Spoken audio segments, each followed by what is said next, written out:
are fading, trust in multilateral institutions is under strain, geopolitical rivalries, economic divides, climate crisis, terrorism, and widening inequalities threaten the cooperative spirit that sustained peace for many past decades.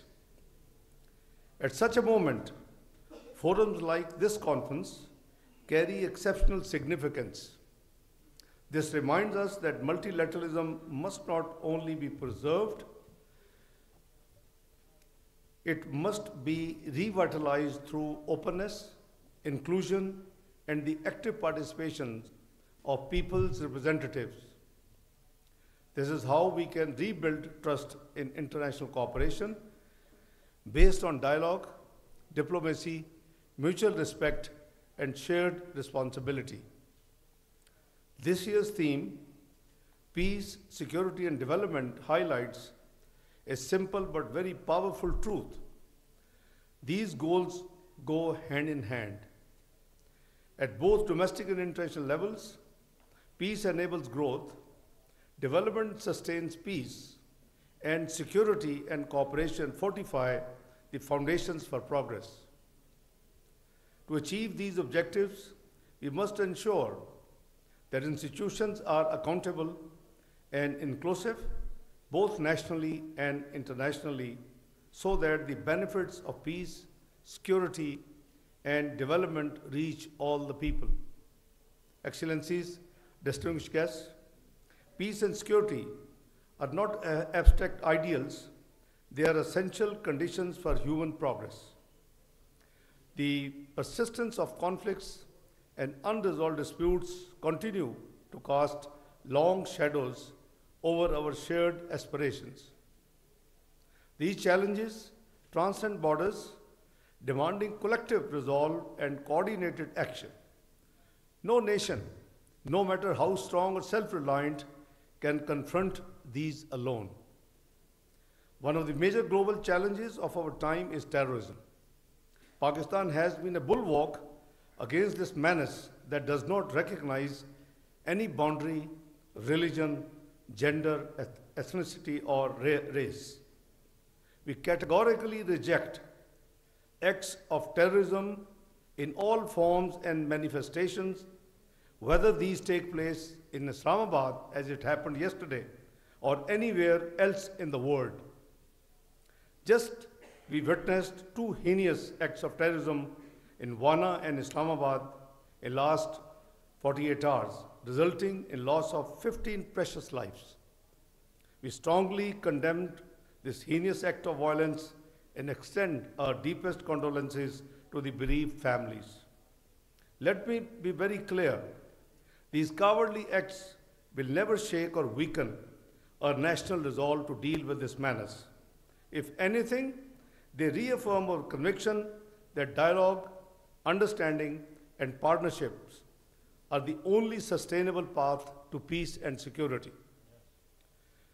Excellencies, ladies and gentlemen, Pakistan's foreign policy is firmly anchored in the principles of Charter of the United Nations, sovereign equality, peaceful settlement of disputes, non-interference, and friendly relations among countries.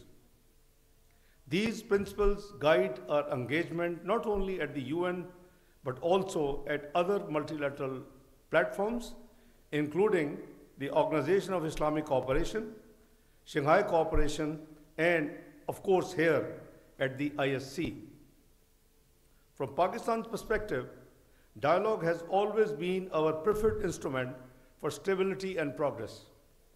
We have consistently advocated for regional cooperation, conflict prevention, and equitable development as the foundations of a peaceful world order. Our decades-long commitment to multilateralism reflects Pakistan's enduring belief that dialogue, not discord, must define humanity's future.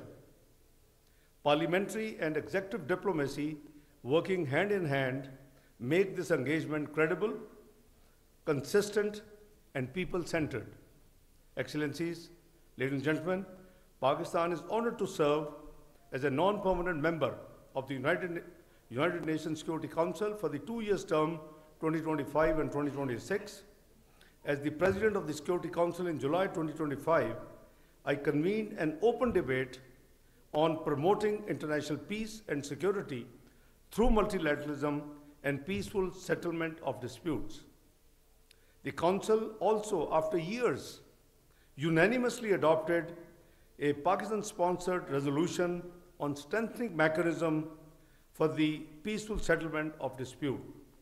These initiatives reaffirmed the global consensus on dialogue, diplomacy, and respect for international law as the foundation of peace. Pakistan's experience uniquely positions it as a bridge between the global south and global north, and between regions and civilizations. We believe cooperation must replace competition, and equitable partnerships, not hierarchies, should define the future international order. Through both parliamentary and executive diplomacy, Pakistan will continue to advance this inclusive vision. Excellencies, distinguished delegates, as we deliberate here, let us reaffirm our faith in dialogue and cooperation. Let us demonstrate that parliaments and governments working together can rebuild trust in multilateralism and renew hope in collective action. I thank all honorable delegates, speakers, and participants, especially our esteemed foreign guests and Pakistani parliamentarians, for their active engagement yesterday and for reconvening with the same spirit this morning. Your valuable contribution make this conference a true celebration of global parliamentary partnership and dialogue. Excellencies, ladies and gentlemen, Pakistan stands ready to continue serving as a bridge builder, united regions, amplifying the voices of the developing world and promoting peace through justice and dialogue. Ultimately, the purpose of diplomacy, whether in the chamber or the chancery, is to serve people. People-centered diplomacy ensures that peace dividends reach citizens, that development is inclusive, and that international cooperation is measured by human progress, not just political agreements or slogans. The Inter-Parliamentary Speakers Conference embodies that approach, diplomacy rooted in representation, anchored in accountability, and driven by empathy. Together, let us shape a fairer, safer, and more prosperous world for all. Finally, I wish our honorable foreign guests an enjoyable and memorable stay in Islamabad and very safe return to their home countries. Thank you all. नायब वज़ीर-ए-आज़म Isaac डार inter पार्लिमानी speakers conference 2025 से खिताब कर रहे थे कि उनका कहना था कि आलमी तनाज़ात से निपटने के लिए अमन बहुत ज़्यादा ज़रूरी है। हम वापस आएंगे एक ब्रेक के बाद। हमारे साथ रहिए।